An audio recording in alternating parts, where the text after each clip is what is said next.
ছাড়াও এই যে সভা সফল হলো, তারপরে তুমি কি বার্তা দেবে শাসক দল বা কলকাতা পুলিশকে? প্রথমেই আমি আমার কলকাতা পুলিশের যারা আধিকারিক আছে, বিশেষ করে উত্তর কাশীপুর, কোলেরহাট, ভাঙড়, সকলকে আমাদের দলের পক্ষ থেকে অসংখ্য ধন্যবাদ জানাবো। কারণ গতকাল থেকে যখন আমরা বিজয়গঞ্জ বাজারে প্রোগ্রাম করব বলে আমরা প্রস্তুতি নিয়েছি, ঘোষণা রেখেছিলাম, পুলিশ প্রশাসন তৎপরতার সাথে এলাকার বিভিন্ন যে সমস্ত জায়গায় ল অ্যান্ড অর্ডার এক্সিকিউশন ব্রিড করা হয় সেই সমস্ত জায়গায় তারা নজর রেখেছিল।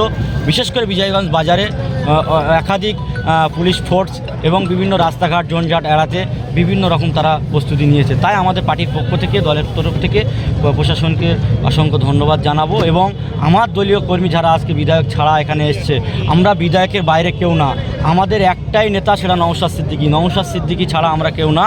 নওশাদ ভাইকে সামনে রেখেই আমরা দল করি। তাই যে ভাঙড়ের মানুষ বুঝিয়ে দিয়েছে, বারে বারে যে বলে না উনি ফুরফুরাই থেকে এসে রাজনীতি করে, উনি কেন রাজনীতি করবে? ভাঙড়ের মানুষ দীর্ঘ 15টা বছর তাদের যন্ত্রণা, তাদের বেদনাকে উপেক্ষা করে নওশাদ সিদ্দিকীকে ছাড়া আজকের যে ভাঙড়ের মানুষ সৎ সাহসে বিভিন্ন বাজনা ডিজে ইত্যাদি নানান কিছু ঐক্যবদ্ধভাবে আমাদের দলের স্লোগান দিয়ে তারা যে এসছে, এই সাহসটাকে আমরা আমাদের ভাঙড়বাসীর নেতা হিসেবে, আমি জেলা পরিষদ হিসেবে এবং পার্টির পক্ষ থেকে সাধারণ আইএসএফ কর্মীদের ভাঙড়বাসীকে অনেক অনেক শুভেচ্ছা ও ভালোবাসা জানাবো। কারণ তারা তাদের অধিকার ফিরিয়ে নিতে, তাদের বঞ্চনা থেকে তাদের হক ফিরিয়ে নিতে যে সৎ সাহস দেখাচ্ছে, আগামী দিন যদি তারা আমাদের সঙ্গে থাকে, আগামী দিন ভাঙড়কে একটা সুস্থ ভাঙড় উপহার দেবে, যেটা আমাদের দলের চেয়ারম্যান তথা বিধায়ক সাহেব নওশাদ সিদ্দিকী ঘোষণা রেখেছিল, সেই মতন আমরা ভাঙড়বাসীকে উপহার দিতে পারবো।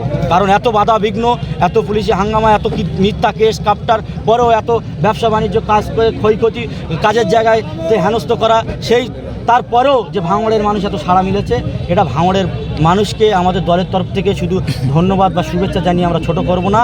তাদের অধিকারের লড়াইতে তারা আরও আগে আসুক, আগামীতে আরও প্রোগ্রাম হবে, বাড়ির মেয়েদেরকেও আনতে হবে, ভাঙড়ের মানুষকে বুঝিয়ে দিতে হবে, ভাঙড়ের দুর্নীতিগ্রস্ত নেতাদেরকে বুঝিয়ে দিতে হবে যে ভাঙড়ের মানুষ শান্তি চায়, ভাঙড়ের মানুষ সমাজ পরিবর্তনের ডাক দিয়েছে।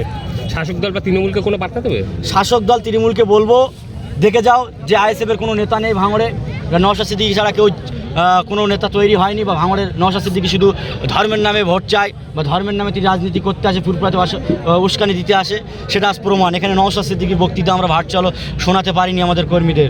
আমাদের ভাঙড়ের নেতাদের একাধিক তাদের মূল্যবান বক্তব্য শোনার জন্য তারা দীর্ঘক্ষণ চটে, কেউ দাঁড়িয়ে জুতো খুলে ধুলোয় বসে প্রোগ্রাম শুনেছে।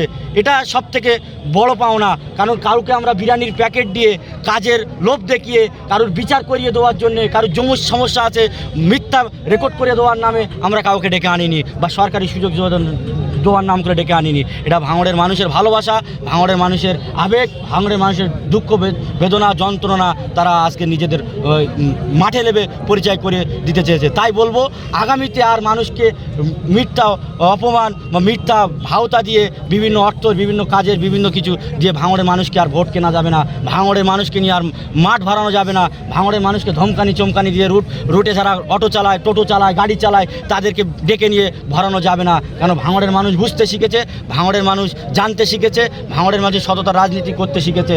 তাই রাজনীতি শাসক দলকে বলবো, আপনারা আর ধমকানি চমকানি দেবেন না, ভাঙড়ের মানুষের লড়াই ভাঙড়ের মানুষই লড়ে নেবে।